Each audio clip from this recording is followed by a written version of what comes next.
نبی کریم صلی اللہ علیہ وسلم کا اہتمام ہوتا تھا کہ ہر نماز کے بعد آخری 3 صورتیں پڑھا کرتے تھے، سونے سے پہلے 3 مرتبہ یہ تینوں صورتیں پڑھتے تھے. تینوں سے مراد ہے اس سے پچھلی صورت یعنی سورہ اخلاص بھی، قل هو اللہ احد بھی. ٹھیک ہے، تو وہ صورت اور یہ آخری 2 صورتیں، یہ 3 صورتیں نبی پاک صلی اللہ علیہ وسلم پڑھا کرتے تھے سونے سے پہلے، اپنے ہاتھوں پر پھونکتے تھے اور ہاتھ پورے جسم پہ ملتے تھے. تو اس کا ہم نے آج سے کوشش کرنے کی ہم بھی یہ کام کریں، انشاءاللہ بہت فائدہ ہوگا اس کا بھی، آپ خود فیل کریں گے انشاءاللہ. اور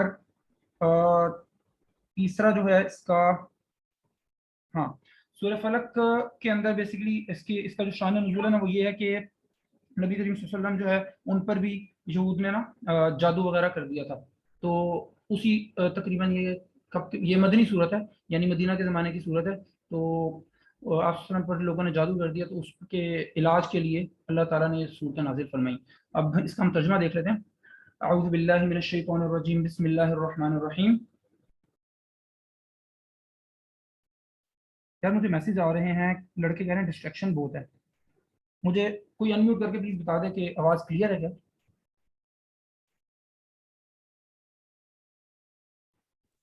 یار بلال بہت زیادہ ڈسٹریکشن ہے.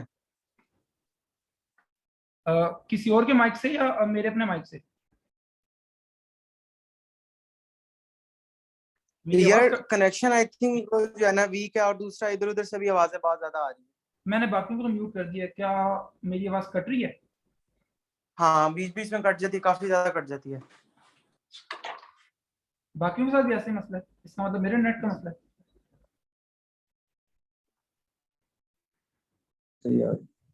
احمد کیا کہہ رہے ہو؟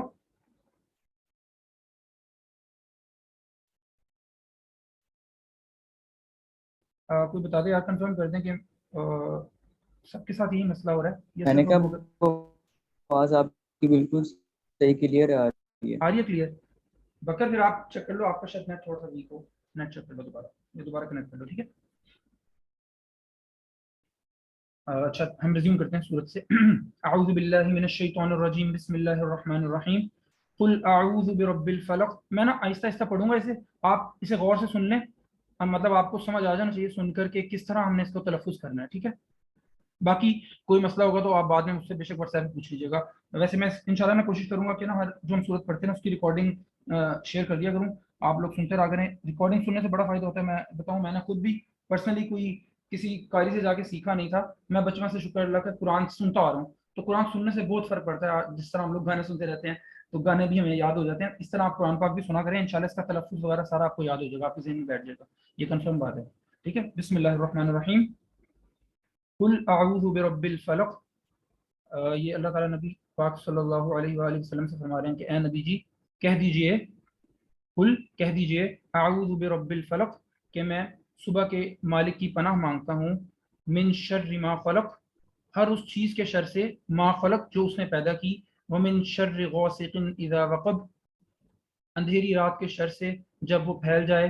کیونکہ اندھیری رات کا شر سے مراد ہے کہ رات کو ہی ڈکیتیاں ہوتی ہیں، رات کو یہ موذی جانور جو ہیں حشرات الارض سے کہتے ہیں یہ باہر آتے ہیں، رات کو ہی جادو ٹونا وغیرہ ہوتا ہے. عموماً یہ جادوگر جو ہیں یہ اپنی کاروائیاں رات کو کرتے ہیں، تو اس لیے رات کے شر سے پناہ مانگی. ومن شر النفاثات فی العقد اور ان جانوں کے شر سے جو گرہوں میں پھونک مارتی ہیں. یہ جادوگروں کی بات ہو رہی ہے، جادوگروں کا جو بھی طریقہ کار ہوتا ہے پھونک مار کے جو بھی وہ کرتے ہیں، یہ اس کی بات ہو رہی ہے.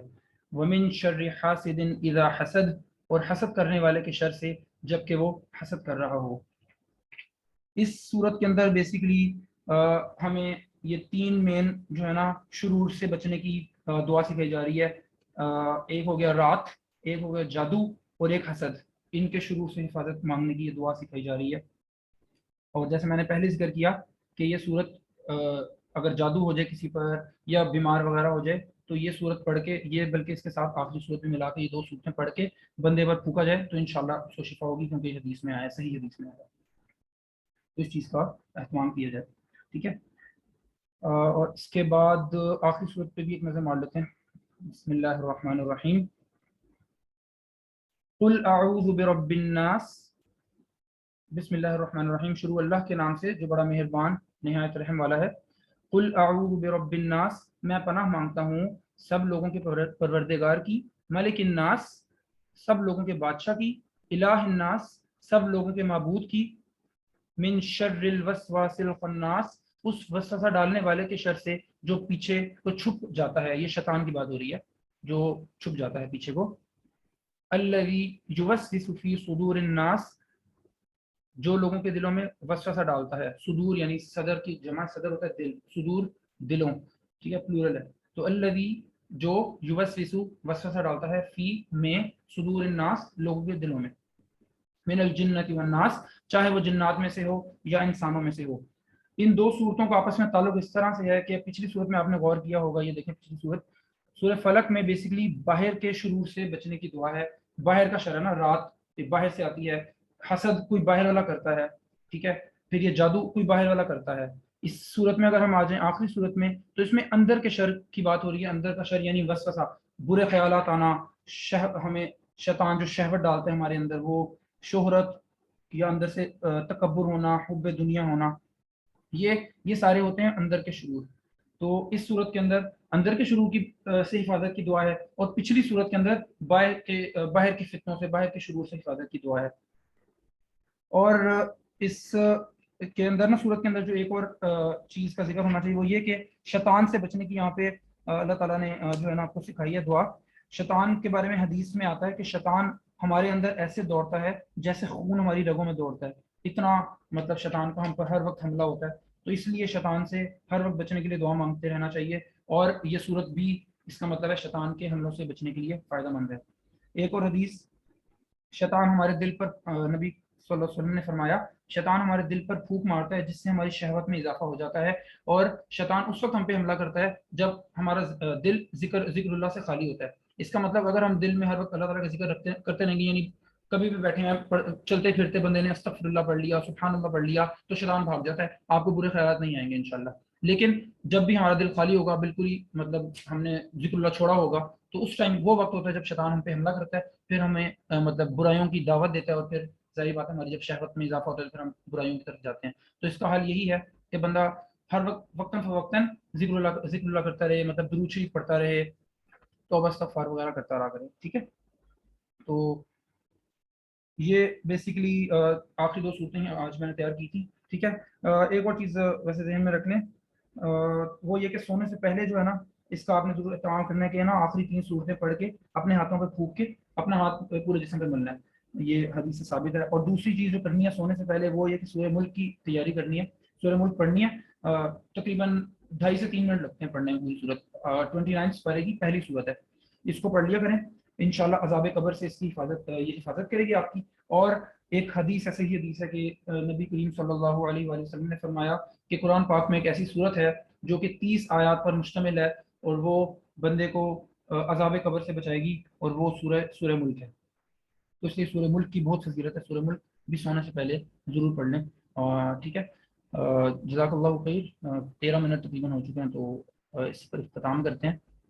میں نے وعدہ کیا تھا اس لیے میں اس سے اوپر ٹائم نہیں لوں گا. ٹھیک ہے، ریکارڈنگ میں پاز کر رہا ہوں. اگر کوئی سوال وغیرہ پوچھیں تو پوچھ لیں.